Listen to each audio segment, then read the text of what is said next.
श्रीमान श्रीमतीको सम्बन्ध सुदृढ र मधुर बनाउन दिनभरको थकानपछि आउने साँझको समय अत्यन्त महत्त्वपूर्ण हुन्छ।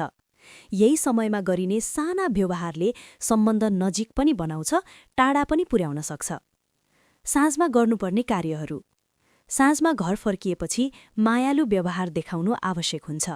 एकअर्कालाई मुस्कानसहित अभिवादन गर्नु, हालखबर सोध्नु र समय दिएर कुरा सुन्नु सम्बन्धको आधार हो।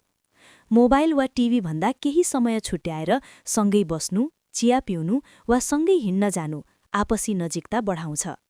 दिनभर भएका तनाव र समस्या शान्त स्वरमा बाँड्नु राम्रो हुन्छ। दोष लगाउने भन्दा पनि समाधान खोज्ने सोच राख्नुपर्छ।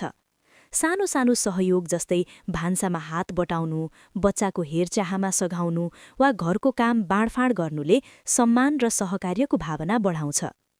साँझको खाना सकेसम्म सँगै बसेर खानु राम्रो मानिन्छ। यसले पारिवारिक संवाद बढाउँछ।